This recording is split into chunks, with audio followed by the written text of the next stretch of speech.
or at the back of the posterior chamber, we'd see the very specifics of the retina. I'm not going to go over everything that you have in your handout. You guys can do that in class, because she's not pointing those things out. She's just doing it very basically here.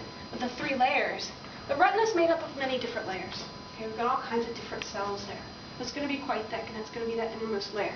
This next layer, that pigmented layer, the vascular tunic, also known as the choroid or the choroid coat, is going to be this nice layer right here, and then sclera will be the rest of this layer, this more superficial layer. Okay. What's the sclera made of? What type of tissue? Fibrous connective tissue. Absolutely. And what is it within the choroid or the vascular tunic that makes it that dark color? Say it again, son? Melanocytes. Absolutely. So why is the choroid pigmented? Why does it need to be dark? It absorbs the light. So any light that comes in and makes its way past the retinal layer gets absorbed by that choroid layer. What's a structure anteriorly that has basically the same function? Absorbs light that bounces off the retina. Oris auratus. So what's the issue with light bouncing around in the posterior chamber of the eye?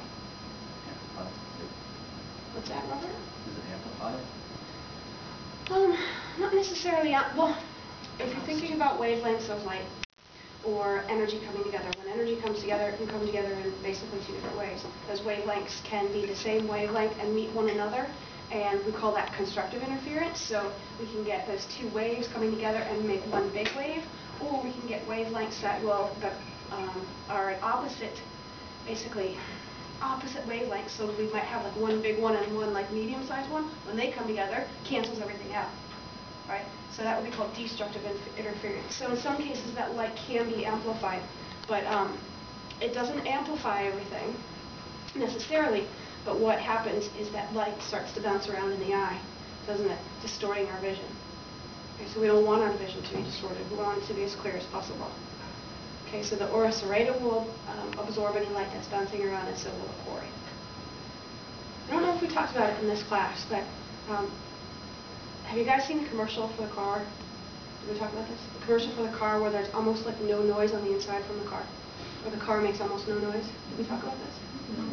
Okay, so I don't know why I'm bringing this up. Well, I do, but because it's cool. But the way in which they've made this car almost silent on the inside is that what you're hearing is the car's engine, or as the car is coming in contact with air and creating friction, you're basically hearing energy in the form of, you're hearing energy, right? So the way in which they're able to cancel out this noise on the inside of the car is they have a device planted inside of the car that makes opposite wavelengths of energy to cancel that noise out that the car is making itself. So that's a really good example of destructive interference. These two wavelengths of energy come together, cancel it out, you don't hear a thing. Well, I shouldn't say you don't hear a thing, because that's impossible, but you hear very little. I don't know, it's probably a cat back or something, right? I forget what it is, I shouldn't do that.